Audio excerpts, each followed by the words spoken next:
Alright, what's going on, dudes, and welcome to your weekly fix of Minecraft Snapshot Update Overview video thingamadoohickeys.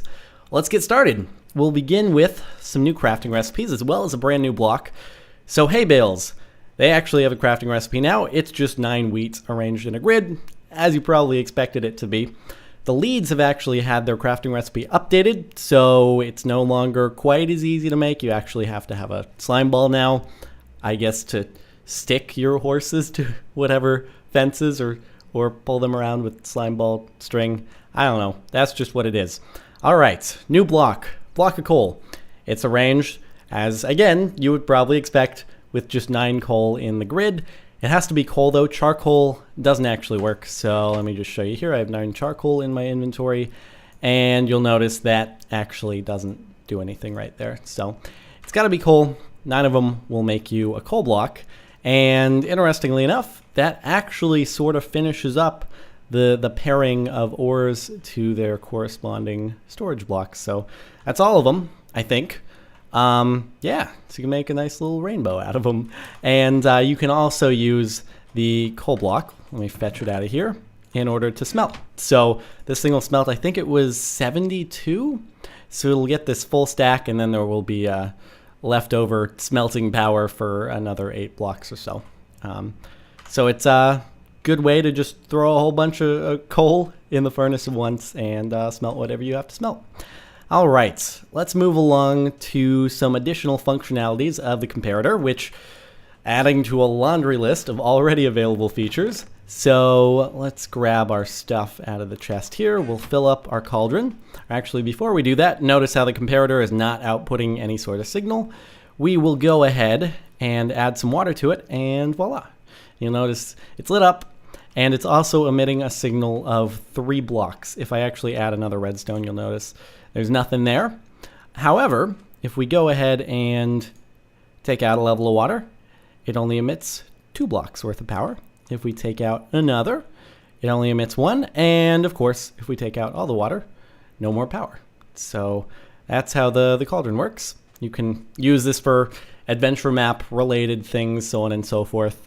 Similar to the way the end portal border blocks work now, in that if you put a comparator next to them, if you don't have an eye of ender in it, it'll just not emit a signal. If you put an eye of ender in, then it'll emit, I think it's a 16 block strong signal, just as if you had a redstone torch right there. So that's some new functionalities right there for you if you're interested. All right, let's move along to just a really simple, quick change, being that you can now place carpet on top of glass and glowstone blocks. So we've got a couple of changes to the way you actually make and obtain horse saddles and armor. So horse saddles are now actually the same as pig saddles. So let's spawn a horse, and we'll actually have to break him in. Hopefully we're able to do that pretty quickly here. Come on, buddy. I know you want to love us. Love me. Love me lots. He hasn't bucked. There we go. Hey, it only took 2 tries.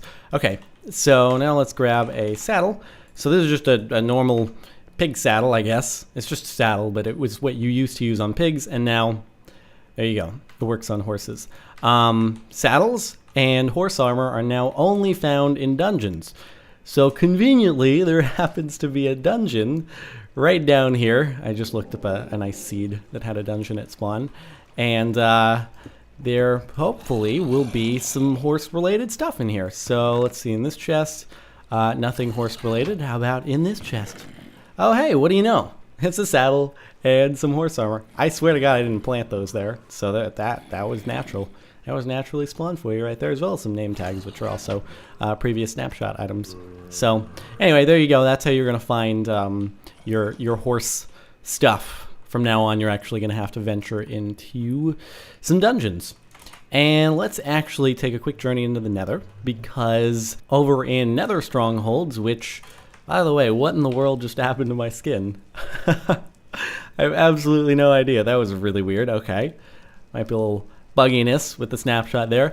Anyway, now in Nether Strongholds, you can actually find, hey, naturally generating chests, which can contain various loot. So here we got a saddle. Hey, if you want to somehow, I don't think you can get a horse naturally into the Nether without bringing a spawn egg.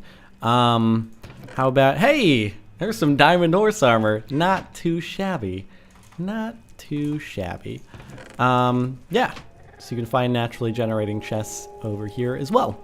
So that could help you out on your quest for loot. We're going to jump right back into the overworld and just look at one final change. That one final change, probably to most people's joy, will be that no longer do the zombies multiplying due to being on fire. No longer does that happen.